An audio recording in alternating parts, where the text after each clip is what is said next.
Hello दोस्तों, कैसे हैं आप सब लोग। तो दोस्तों आज हम पढ़ने वाले हैं वाइगोत्स्की और नोम चॉम्स्की के बारे में। तो पहले हम पढ़ते हैं वाइगोत्स्की के बारे में। वाइगोत्स्की ने जो है सामाजिक सांस्कृतिक सिद्धांत दिया था, जिसे सोशल कल्चरल थ्योरी कहते हैं।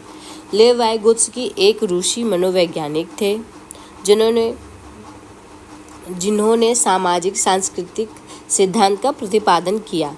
इस सिद्धांत के अनुसार बच्चे समाज और संस्कृति से अंतःक्रिया करके सीखते हैं। अंतःक्रिया यानी इंटरेक्शन करके सीखते हैं, अर्थात पहले सामाजिक क्रिया अंतःक्रिया या अधिगम करते हैं, बाद में विकास होता है। जबकि पियाजे के अनुसार पहले विकास होता है, बाद में अधिगम। तो वाइगोत्स्की के अनुसार बच्चा पहले क्या करता है? बच्चा पहले सीखता है, चीज़ों को देखता है, सीखता है, उसके बाद फिर उसमें विकास होता है। जबकि पियाजे के अनुसार बच्चे में पहले विकास होता है, उसके बाद ही बच्चा सीखता है।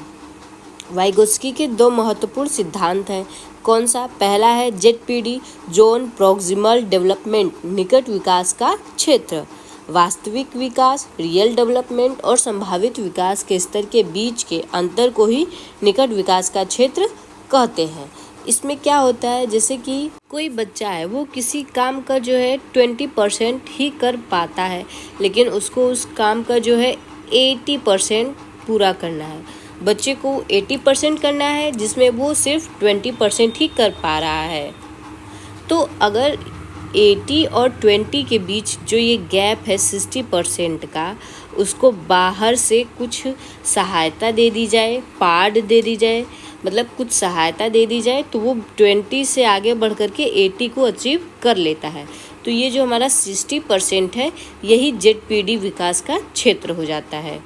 यही जो है ZPD हो जाता है। इसी को हम ZPD कहते हैं, 60% को। आगे है दूसरा स्कैफोल्डिंग। स्कैफोल्डिंग यानी पाड़ या ढांचा। पाड़ क्या होता है? जिसके किसी के द्वारा दी जाने वाली सहायता ही स्कैफोल्डिंग या पाड़ कहलाती है। जैसे बच्चा 20% ही कर पाता है, लेकिन उसे कहीं से अध्यापक के या अन्य किसी के द्वारा मदद मिलती है, तो वो 80 अचीव कर लेता है। तो ये 60% के लिए उसे जो सहायता मिली है, वही हमारा पार्ट हो जाता है। जैसे माता पिता या अध्यापक या अन्य कोई बड़ा जो है बच्चों का मदद कर देता है। आगे है भाषा पर वाइगोत्स्की के मत या विचार। भाषा और चिंतन शुरू में अलग अलग होते हैं, पर बाद में एक हो जाते हैं। पहले भाषा आती है, बाद में विचार आते हैं। वाइगोत्स्की के अनुसार पहले जो है बच्चा भाषा बोलना शुरू करता है, उसके बाद उसके अंदर विचार आना प्रारंभ होता है। आगे है निज भाषा या आंतरिक भाषा। इसमें बच्चा अपने कार्य को निर्देशित करने के लिए स्वयं की भाषा का उपयोग करता है। स्वयं की भाषा का उपयोग मतलब जैसे बच्चा कोई काम कर रहा है, अगर बच्चा लिख रहा है तो बच्चा स्वयं को संबोधित करेगा, बच्चा अपने आप से बात करेगा, अपने को कहेगा कि ये काम अब मुझे करना है, मतलब स्वयं को ही संबोधित करेगा। उसे ही हम निज भाषा या आंतरिक भाषा कहते हैं। आगे है बच्चे के द्वारा स्वयं से सीखा गया ज्ञान आत्मसात्करण, इंटरनलाइजेशन कहलाता है। बच्चे के द्वारा स्वयं से सीखा गया ज्ञान मतलब बच्चा किसी चीज़ पे कार्य करता है और उस चीज़ से संबंधित उसे किसी भी प्रकार का ज्ञान होता है, तो उसका इंटरनलाइजेशन कहलाता है, आत्मसात्करण कहलाता है। बच्चे तो तब तक मदद नहीं देनी चाहिए जब तक कि वह स्वयं से कर सकता है। बच्चे को, यहाँ पे को होना चाहिए। वाइगोत्स्की के अनुसार जब तक बच्चा किसी कार्य को करने में सक्षम है, तब तक उसे बाहरी कोई भी पार्ट या सहायता नहीं देनी चाहिए। जब बच्चा उस कार्य को करने में असमर्थ होने लगता है, तब उसे सहायता देनी चाहिए। आगे है, अब पढ़ते हैं हम लोग नोम चॉम्स्की के बारे में। नोम चॉम्स्की ने भाषा विकास का सिद्धांत दिया है। नोम चॉम्स्की अमेरिका के रहने वाले थे। इनका मानना था कि बच्चे में भाषा सीखने की जन्मजात क्षमता होती है। इनके अनुसार बच्चे के मस्तिष्क में एक डिवाइस होता है, जिससे बच्चा जो है भाषा सीखता है। ये जो डिवाइस है, ये डिवाइस LAD डिवाइस मानते हैं। L से यानी लैंग्वेज भाषा, A से एक्वलाइजेशन यानी अधिग्रह और डी से डिवाइस यंत्र। आगे है, इसे इन्होंने भाषा के 2 लेवल बताए हैं, एक सतही लेवल और दूसरा गहरी संरचना। सतही लेवल यानी सरफेस लेवल, इसमें बच्चा सिर्फ ध्वनियों शब्दों को जानता है लेकिन उनके अर्थ को नहीं समझ पाता है। बच्चा शुरुआत में जो है विभिन्न प्रकार के शब्दों को, ध्वनियों को जानता है, बोलता है, लेकिन उनका क्या अर्थ होता है वो नहीं समझ पाता है।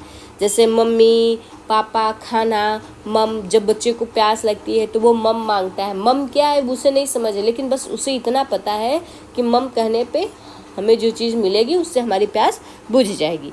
तो इसे हम सतही संरचना कहते हैं। आगे है गहरी संरचना, डीप लेवल। इसमें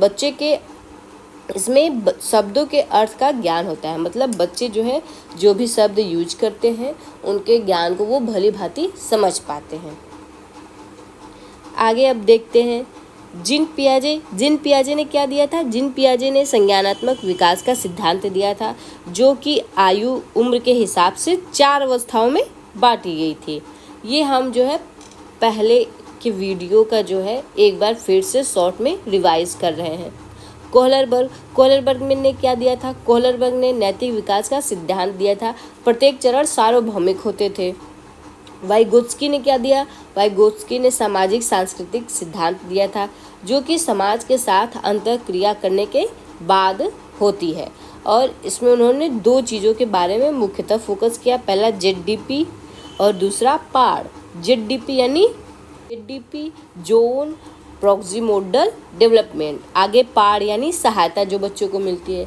आगे उसके बाद नोम चोम्स्की ने दिया है। नोम चोम्स्की ने क्या दिया, तो नोम चोम्स्की ने भाषा विकास का सिद्धांत दिया। उन्होंने लैट के बारे में बताया कि बच्चों के दिमाग में एक डिवाइस होती है जिससे बच्चा भाषा अर्जन करता है। लैट से लैंग्वेज, ए से एक्यूमिनेजेशन और डी से डिवाइस। तो आज के वीडियो में इतना ही दोस्तों। आपको इससे रिलेटेड जो है जीन पियाजे, कोहलरबर्ग, वाइगोत्स्की और नोम चोम्स्की से रिलेटेड क्वेश्चन जो है हमारे अगले वीडियो में मिल जाएगा, जिसमें हम सिर्फ प्रैक्टिस ही करेंगे इन चारों के।